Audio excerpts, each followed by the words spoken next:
Agora são 6h06. O impacto da guerra no Irã irá depender dos danos às infraestruturas e indústrias da região, segundo o Fundo Monetário Internacional.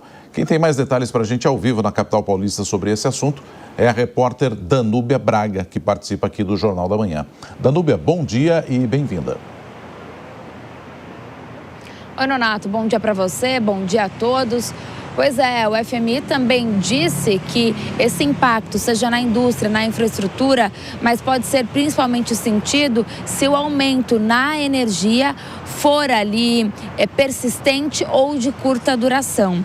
Além disso, segundo o vice-diretor-gerente Dan Katz, que participou inclusive ali de uma conferência em Washington, ele aproveitou para dizer que se houver essa incerteza de forma prolongada, devido ao conflito e aí também o impacto na economia global, ele espera que os bancos centrais tenham cautela e esperem para aplicar qualquer medida conforme a situação vai se concretizando e não faça isso por especulação.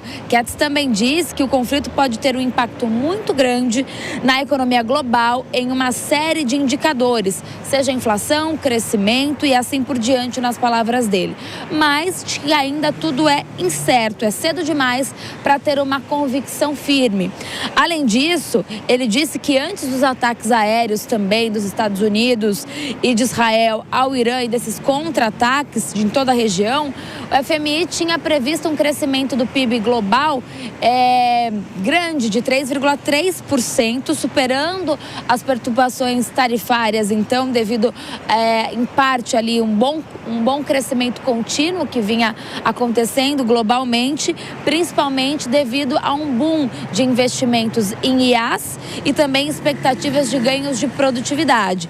Ele também aproveitou para dizer que o impacto econômico do conflito do Oriente Médio seria influenciado por sua duração principalmente e que acredita que essa cautela por parte dos bancos centrais seja importante para que o mundo todo não sofra as consequências.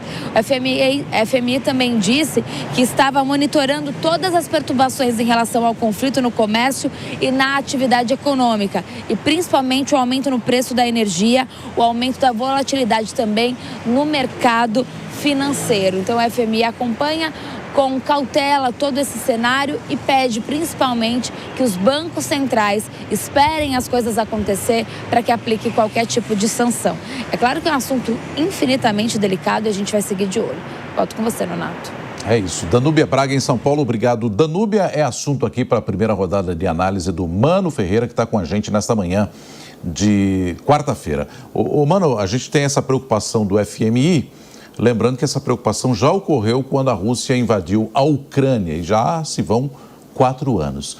De um modo geral, a economia global ela vai se adaptando a esses conflitos, Mano, ainda que dessa vez a gente tenha a necessidade de reconstrução da Ucrânia, em caso de paralisação do conflito nesse momento, tem a faixa de Gaza absolutamente destruída e que precisa ser reconstruída, porque há pessoas por lá, e agora esse conflito, esse ingrediente de conflito no Oriente Médio, ou seja, o mundo de 4 anos para cá, gastando muito mais dinheiro com conflitos do que era esperado. Mas, de algum modo, as coisas vão se adaptando, se readequando, Mano. Bom dia para você, bem-vindo. Muito bom dia, Nonato. A humanidade acaba sempre tendo que se adaptar a essas circunstâncias, mas precisamos ter em mente que a incerteza que é a condição da guerra é muito pior para os negócios do que a certeza de um cenário ruim. E o que a gente está diante agora, nesse momento, é de um cenário absolutamente incerto. Afinal de contas,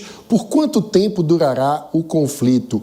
Qual será a condição de governança do Irã após uma estabilidade mínima dessa situação? Ninguém sabe responder essas perguntas e elas impactam diretamente em toda a lógica, inclusive do petróleo global. Então, isso gera incertezas que prejudicam a habilidade de planejamento de todos os agentes econômicos de forma global.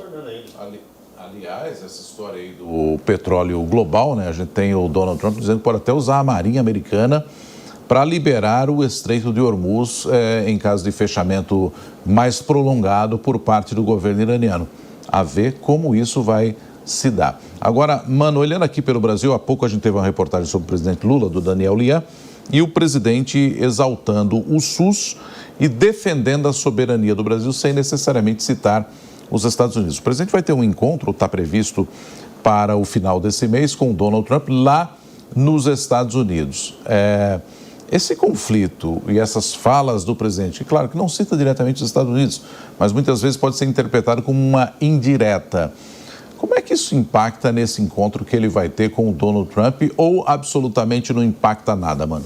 Olha, Donato, o presidente Lula é um conhecido camaleão da política. Ele tem muita habilidade em adaptar o seu discurso conforme a circunstância e o público-alvo. É assim desde o seu tempo de sindicalista, quando fazia um discurso inflamado para as bases do sindicato e tinha outra postura na hora de negociar com os patrões. E é assim hoje, ele faz um discurso doméstico para a militância, buscando pontuar aqueles aspectos da narrativa que favorecem a sua posição ideológica e aquecem as suas bases, mas adota outro discurso na hora de participar de negociações internacionais. Então, eu apostaria nessa capacidade de manter essa ambiguidade por parte do presidente Lula. Agora, vai ser interessante acompanhar essa discussão, essa possibilidade camaleônica, né, do presidente Lula, à medida em que a gente tem alguma proximidade com o Irã também, né, mano? Nesse momento,